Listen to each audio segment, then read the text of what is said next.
അസ്സലാമു പുതിയൊരു വീഡിയോയിലേക്ക് എല്ലാവർക്കും സ്വാഗതം. ഇന്ന് ഞാനിവിടെ വന്നിരിക്കുന്നത് പഴംപൊരിയുടെ റെസിപ്പി ആയിട്ടാണ്. അപ്പോൾ നമുക്കത് എങ്ങനെ തയ്യാറാക്കിയെടുക്കുന്നതെന്ന് കാണാം. അതിനായി ഞാൻ പാത്രത്തിനകത്തേക്ക് 250 ml കപ്പിന് 1 കപ്പ് മൈദ ചേർത്ത് കൊടുക്കുന്നുണ്ട്.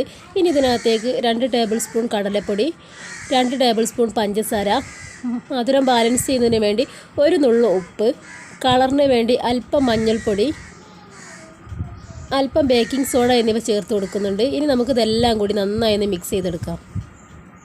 ഇനി ഞാനിതിനകത്തേക്ക് ഒരു മുട്ട ചേർത്ത് കൊടുക്കുന്നുണ്ട്. എന്നിട്ട് നമുക്കിതെല്ലാം കൂടി നന്നായി മിക്സ് ചെയ്തെടുക്കാം. ഇനി നമുക്കിതിനകത്തേക്ക് വെള്ളം ചേർത്ത് കൊടുക്കണം.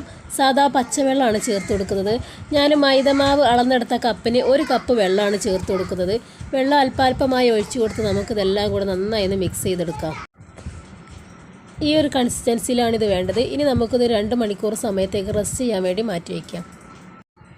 മാവ് റെസ്റ്റ് ചെയ്യാൻ വേണ്ടി വെച്ചിട്ട് 2 മണിക്കൂർ കഴിഞ്ഞു. ഇനി നമുക്ക് പഴംപൊരി തയ്യാറാക്കാനായിട്ട് ഞാനിവിടെ മീഡിയം സൈസിലുള്ള 3 നേന്ത്രപ്പഴമാണ് എടുത്തിട്ടുള്ളത്. ആദ്യം നമുക്ക് ഇതിൻ്റെ തൊലി കളഞ്ഞെടുക്കാം. എന്നിട്ട് ഓരോ പഴവും നീളത്തിൽ 4ആയി സ്ലൈസ് ചെയ്തെടുത്തിട്ടുണ്ട്. ഇനി നമുക്ക് ഓരോന്നായി എടുത്ത് മാവിനകത്ത് മുക്കിയിട്ട് പൊരിച്ചെടുക്കാം. ഫ്രൈ ചെയ്തെടുക്കാനായി ഞാനിവിടെ ഒരു ചട്ടിക്കകത്ത് ഓയിൽ ചൂടാവാൻ വേണ്ടി വെച്ചിട്ടുണ്ടായിരുന്നു.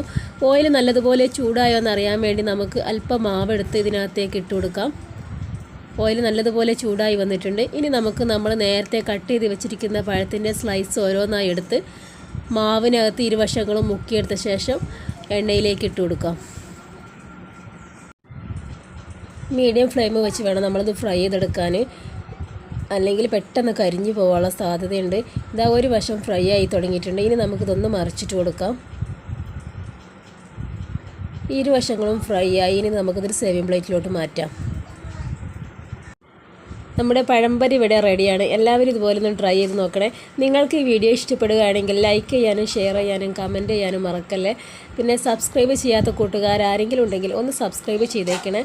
പുതിയൊരു വീഡിയോയുമായി വീണ്ടും വരാം. അസ്സലാമു അലൈക്കും.